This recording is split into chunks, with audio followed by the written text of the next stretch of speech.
Ротационен компресор. Но, сега, задачата е следно. Ако греша, ще ме коментирате. Различни мнения по въпроса. Ето, имаме едно колело, което се движи по една повърхина все едно.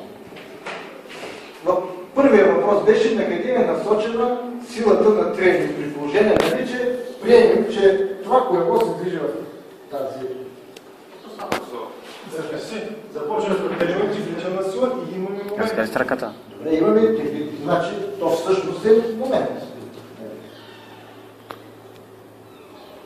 И така, като се движи напред. Сега, според мен, моята теза беше, не съм се сравнал първо аз да си кажа тезата, защото вие ще си кажете вашата. Моята теза е, че тук, примерно, в края на краища действа, да речем, силата на теглото. Тази повърхност, реакцията е едно. Силата на трени, според мен, това е Ж, силата на трени действа насам, според мен.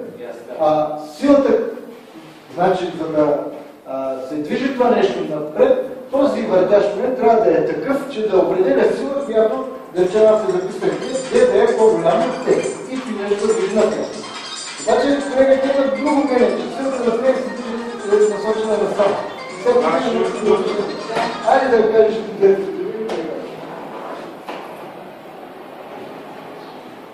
така, значи тук трябва да се разграничава при ползване и тренинг при търкане.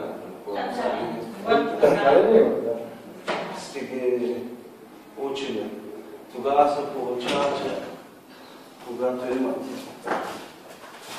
в зоната на контакта, се получаваше ето това, фактически силата на тежестта и нормалната реакция се разместили на някаква разстояние. Съответно имате сила на трение. Която е наляво или надясно? Насам. Имате и момент на трение, който противодейства на въртенето.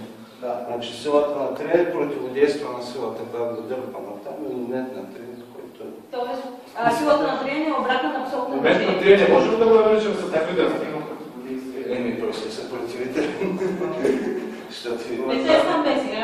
Значи, силата на трение е противоположна на посоката на движение, при условие, че имаме момент. Примерно на двете диаграми по-горе плюса съм нарисувал обща схема на примерно автомобил. Горната схема е, когато предните крила са движещи, там съм нарисувал момента, и отдолу съм начертал според мен, къде сочат силите на трение за предното крило и на задното. А пък на долната диаграма е когато задвижащи момент и на задните колела. И там отдолу съм направил силите на трение. При вас пак грешно ли? И са верни посоки. Това е само за силите на тренинг, не говорим за нормални реакции, не говорим за съпротивителни моменти.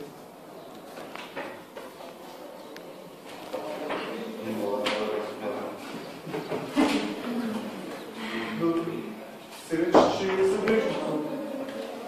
Здравейте, една минута. Да. Мисля, че да направим една малка бележка да разчетем. Каква бележка? Няма да нещо друго да съм казал. Значи, идеята е следната. Дясното колело на горната схема, дясното колело е до дясното в автомобилните еднани от автомобила, дясното е до дясно, лявото е до дивото. Когато са начертани силите на трение според колегата, при които силата на трение е надясно, когато въртящия момент е надясно спрямо тази посока. Това правилно е. Аз ще приличам само в тези според вас, на къде също се изглежда.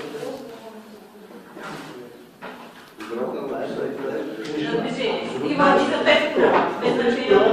Примерно, посоката на дясно и двете се надвижи също наляво. Двете също наляво. И двете сочат наляво. Двете си на двете сочат наляво.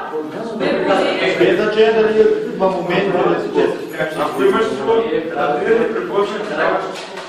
Според мен, ще ме извиня, че обаче се излагате това не е.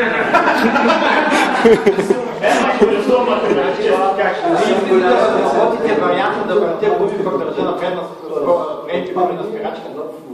Не съм специалист на трение. Да върте губи на колата, а пък предните губи за спирачка така. Аз също мисля, че опитам това да направим. Направите двигателите противоположно, едните колела са на двигател, а другите са на спирачка и ще върнете колата на място. Почти ли това искате да направите? Не, въобще не става. Не, искам просто да определя силите на триене при търкане. Въпросът е много елементарен. Значи силите на триене зависят какво се оположи. На посока на движение. Това е. Добре, убеди се много екстра, вари по Абсорбция на движение са еднакви за двете колани, зависимо кой е водил и кой е водящ, и зависимо от него само за движение, разбираш? Всичко се движа да това всичко се движа на дясно, силата на триене, когато се движат напред. така? Самое, момент след това да намерим слабо.